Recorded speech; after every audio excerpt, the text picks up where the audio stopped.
आजकल भारत में एक खराब बीमारी घुस गई है, चिकनगुनिया। लाखों लोग प्रभावित हैं।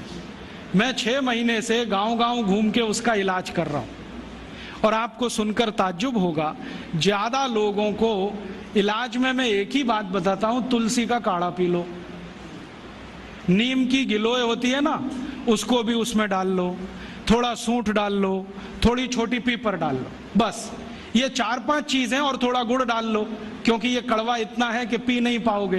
इतने मात्र से 3 खुराक में बीमारी ठीक हो रही है।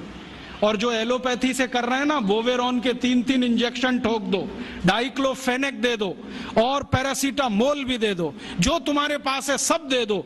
20-20 दिन से बिस्तर में पड़े तड़प रहे हैं, 20-20 दिन से।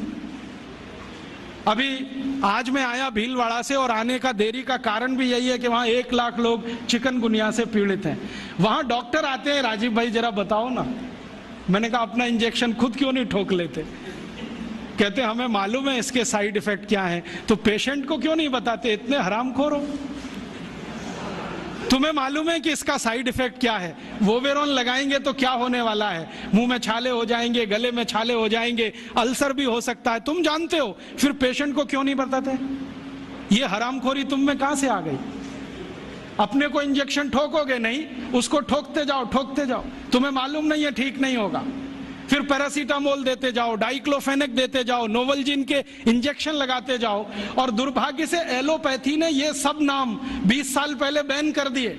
वो कहते हैं डाइक्लोफेनेक खराब है, पैरासीटामोल तो और भी खराब है, नोवलजिन तो 1984 से बैन है यूरोप में और अमेरिका में, वही इंजेक्शन यहां ठोक रहे हैं लगातार।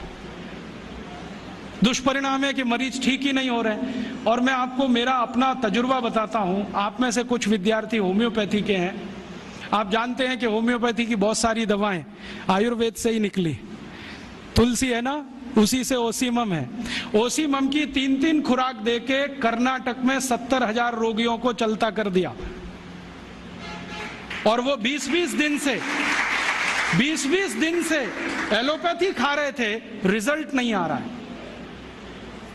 ओसीमम 200 की 3 खुराक सफिशिएंट, और आदमी 20 दिन से तड़प रहा है बिस्तर में, न नींद आ रही है, न चैन मिल रहा है, इतनी उल्टियां हो रही हैं, बुखार उतर नहीं रहा है, सब तकलीफ है।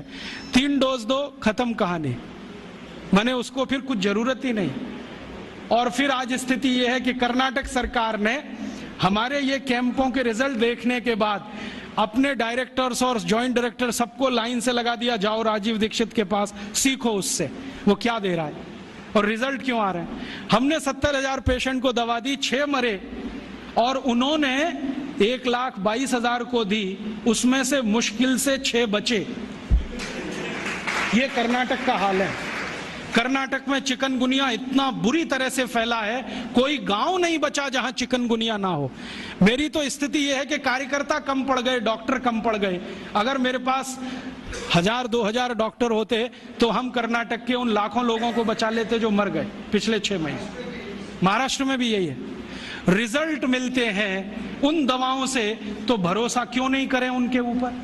ओसीमम तो तुलसी में से ही बनी है भाई, और तो क्या है, डाइल्यूशन फॉर्म में है, बस इतना ही तो है। और तुलसी का काढ़ा समझ लो मदर टिंचर फॉर्म है उसका, तो काढ़ा दे दो तो समझ लो मदर टिंचर दे दिया, और पोटेंसी में दिया तो डाइल्यूट करके दिया। और आप जानते हैं कि ये आयुर्वेद का ही सिद्धांत है कि औषधि की मात्रा जितनी कम रखो, असर उतना ही अधिक है। होम्योपैथी तो इसी पे काम करती है। तो अपने विज्ञान में दम तो है, अपनी विद्या में दम तो है, बस इसका प्रचार करने की बात है। प्रचार कौन करेगा? आप करेंगे। और इसका सबसे सरल तरीका है वॉक एंड टॉक। सबसे सरल तरीका। अगर आप इसका अपनी विद्याओं का प्रचार करना चाहते हैं, सरकार तो करेगी नहीं, क्योंकि वो एलोपैथी के चंगुल में फंसी है। हमारी सरकार के 2 मंत्रियों का तो मेरा तजुर्बा है पिछले 6 साल में। जब मैं उनके पास गया स्वास्थ्य मंत्री को मिलने के लिए, वो कहते राजीव भाई ये सब हमको समझता है, कर कुछ नहीं सकते, क्योंकि ऐसा जकड़ के रख लिया है।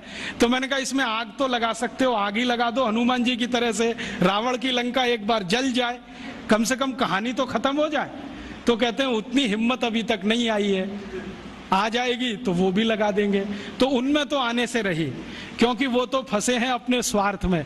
आप इसको तैयारी करो, एक ना एक दिन ये विदेश से आई हुई चिकित्सा पद्धति के तंत्र को ऐसे ही उखाड़ के फेंकना है जैसे ईस्ट इंडिया कंपनी को उखाड़ के फेंका था हमने तो। क्योंकि ये जो विदेशी चिकित्सा पद्धति है इसमें कोई दम नहीं।